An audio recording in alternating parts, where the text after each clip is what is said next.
Welcome to Hood Champion Boxing and Sports. In boxing, you find a way to win or you find a way to lose.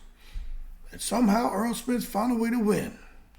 Errol Spence got in the ring at the end of that fight between Sebastian Fundora and Tim Tszyu, called out the winner, who was Fundora, and then was sitting there laughing all the way to the bank with his winning ticket because somehow Errol Spence knew where everybody else was saying Tim Tszyu was going to win that fight.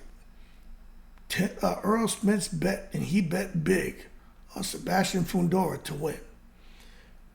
Now, as a result, we know Errol Spence gambles, but as a result, some people had some concerns, and it just doesn't help the fact that he chose not to fight Terrence Crawford, claiming all these outstanding medical complications and issues and recovery periods and all this other shit, right? That's one thing. But to come back, call out the winner, and have a winning ticket, this is what people are saying the fight was fixed. This is a travesty.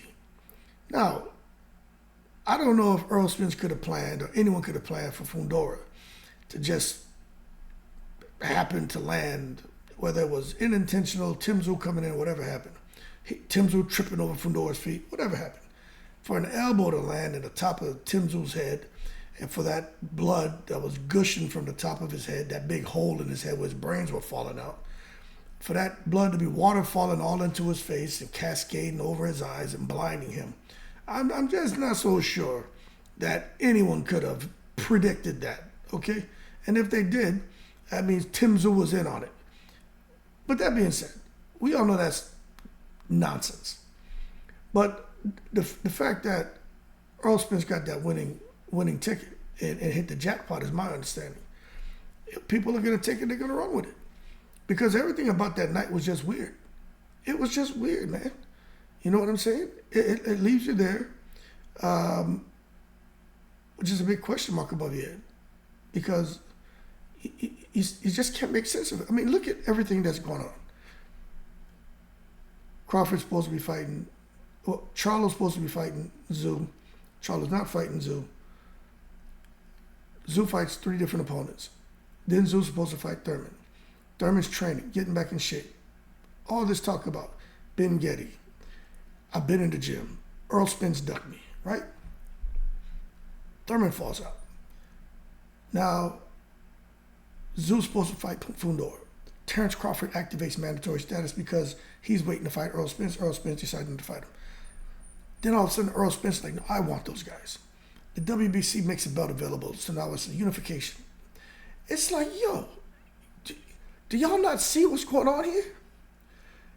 It is impossible for us to predict what is going to happen in the future. We can have conversations, we can make predictions, but we don't know. We can assume, we can speculate. But one thing that I think is for sure is there are people behind the scenes, which I think we can all agree, that are pulling strings. They're the puppet masters to all this.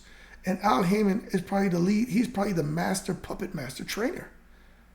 He probably is the guy who's the most qualified. Now, people can keep saying what they want about Al Heyman and PBC. But my question is, why is it that things somehow keep working out for Al Heyman? Guys, why is it that he's the one that always seems to kind of get the upper hand on situations for his people? I'm going to tell you this. I think you got to take this back many years ago and understand all of the powerful people that Al Heyman knows that's involved in the entertainment industry, from sports to music and everything in between.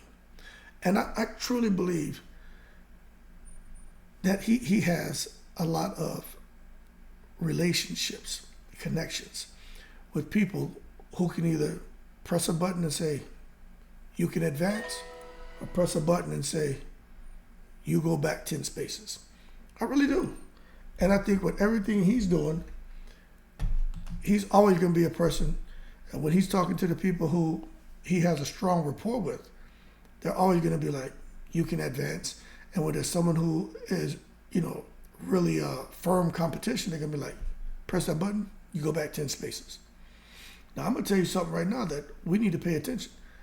Oscar De La Hoya and Golden Boy, they seem to be on somewhat of a pretty decent run, right? It's a whole nother video I'm giving you right now.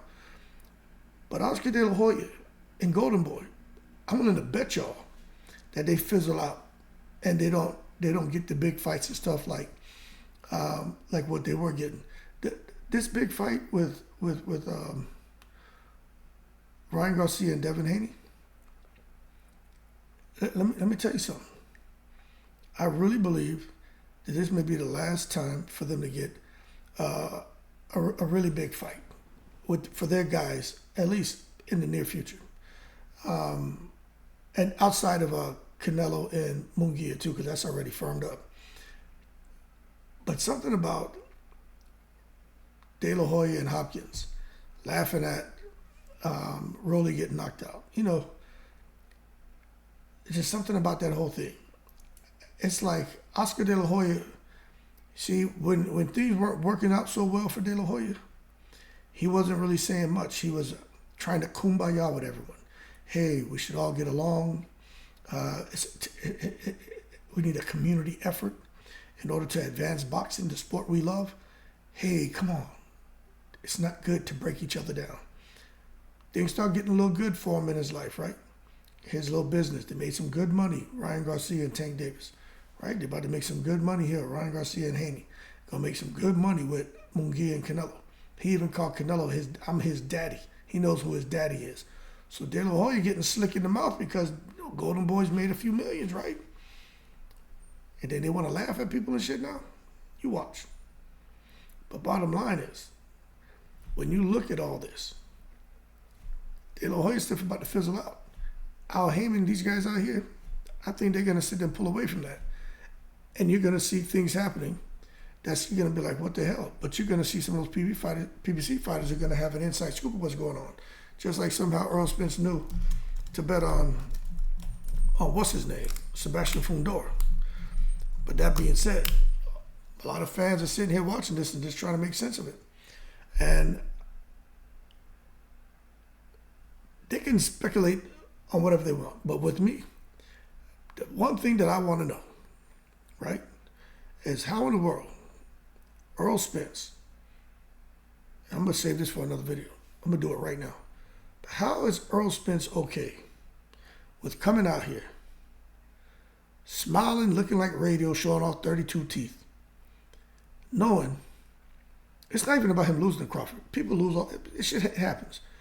But it's to sit here and act like your career's come to an end, retirement's there, it's looming, all this damage you've taken from the mashup, crash up with Terrence Crawford, just to come out here, man, and show your face and call out the winner of Fundora and Zoo, instead of talking about fighting Crawford to get your rematch, to get your lick back.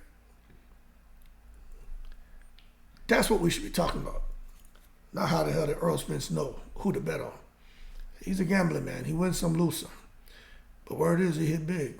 And I don't know if there's any funny business there, because Tim Tszyu looked like he was trying. But what I will say is, when it comes to somebody trying, in my opinion, Errol Spence should be trying to fight Terrence Crawford. That's what should be happening. Y'all keep cool. I'm in the breeze.